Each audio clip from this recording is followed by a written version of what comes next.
আজকে আমি তোমাদের সাথে শেয়ার করব কুরকুরে চানা ডাল পাকোড়া রেসিপি, যেটা যখন ইচ্ছা বানাতে পারেন আর খেতে কিন্তু দারুণ মজার হয়। চলো তাহলে রেসিপিটা শুরু করা যাক। এখানে আমি নিয়েছি চানা ডাল হাফ কাপ, এখানে নিচ্ছি আদা, শুকনো লঙ্কা আর রসুন, এই দুটোকে নিয়ে ভালো করে পিষে নিচ্ছি দাঁড় করে। হাফ চামচ দিচ্ছি জিরে, পেঁয়াজ কুচি দিচ্ছি একটা, নুন দিচ্ছি স্বাদ মতো, লঙ্কার গুঁড়ো দিচ্ছি হাফ চামচ, গরম মশলা দিচ্ছি হাফ চামচ, বেসন দিচ্ছি 2 চামচ, আর রাইস ফ্লাওয়ার দিচ্ছি 1 চামচ, ময়দা দিচ্ছি 1 চামচ। এই সব উপকরণ ভালো করে মিশিয়ে নিতে হবে। এখন কড়াই তেল দিয়ে ডুবো তেলে অল্প অল্প করে পাকোড়াগুলো দিয়ে দিচ্ছি।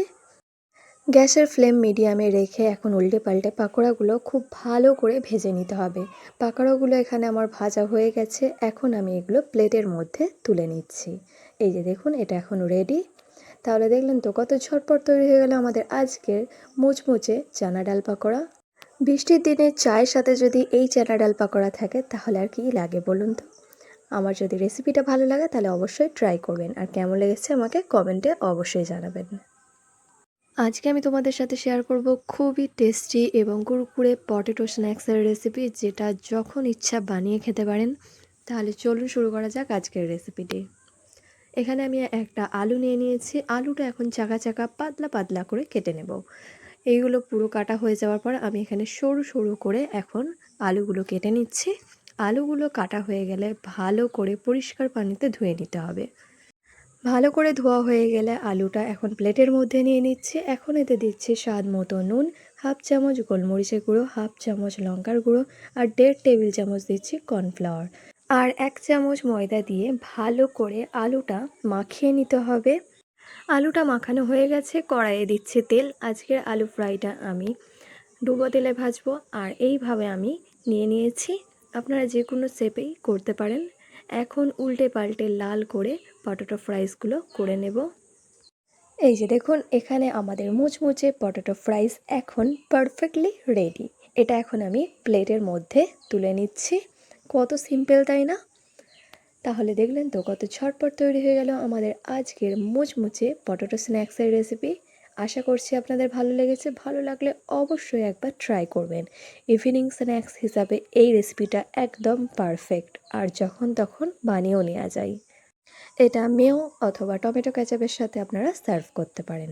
রেসিপিটি কেমন লেগেছে কমেন্টে জানাবেন। আজকে আমি তোমাদের সাথে শেয়ার করব খুবই ক্রিস্পি একটা সামোসার রেসিপি, যেটা খুবই তাড়াতাড়ি বানানো হয়ে যায় আর খেতে কিন্তু দারুণ টেস্টি হয়। চলো তাহলে শুরু করা যাক আমাদের আজকের রেসিপি, ক্রিস্পি সামোসা। এই সামোসাটা বানানোর জন্য আমি এখানে আলু সিদ্ধ নিয়েছি 3টে, নুন, লঙ্কার গুঁড়ো, ধনে গুঁড়ো, জিরে গুঁড়ো, গরম মশলার গুঁড়ো, চাট মশলা দিচ্ছি হাফ চামচ করে, কর্নফ্লাওয়ার দিচ্ছি 2 চামচ। এখন এটা ভালো করে মিশিয়ে নিচ্ছি, আর 1 চামচ দিচ্ছি কসুরি মেথি। এটাকেও ভালো করে মিশিয়ে নিয়েছি। এখানে ময়দার একটা গোলা নিয়ে বড় করে পাতলা করে রুটি করে নেব। রুটিটা হবার পর মাঝখান থেকে একটা বাটি বসিয়ে নিচ্ছি এবং চারদিকে দিচ্ছি আলুর পুর। পুরটা দিয়ে এখন ভালো করে স্প্রেড করে নিচ্ছি সমানভাবে। পাতলা একটা লেয়ার বানিয়ে নিতে হবে। এখানে হয়ে গেছে। এখন আমি মাঝখানে দিচ্ছি অল্প পানি ব্রাশ করে। এরপর মাঝ বরাবর সমানভাবে কেটে নিতে হবে। আপনারা 4টে, 8টা, 12টা যেমন ইচ্ছা বানাতে পারেন। আমি এখানে অনেকগুলোই বানিয়ে নিয়েছি। এটা এখন আমার হয়ে গেছে। এখন আমি এইভাবে রোল করে সামোসাগুলো তৈরি করে নেব। এই যে দেখুন, ঠিক এইভাবে। এখানে আমার একটা রেডি। এইভাবে আমি সবগুলো বানিয়ে নিয়েছি। এখন এগুলো ভেজে নেওয়ার পালা। সামোসাগুলো এখানে আমি ডুবো তেলে ভেজে নিচ্ছি, আর গ্যাসের ফ্লেমটা মিডিয়ামে রেখেছি। আস্তে আস্তে সমোসাগুলো এখন মুচমুচে যতক্ষণ হয় ততক্ষণ ভেজে নেব। সমোসাগুলো এখানে ভাজা হয়ে গেছে। সমোসা এখন রেডি।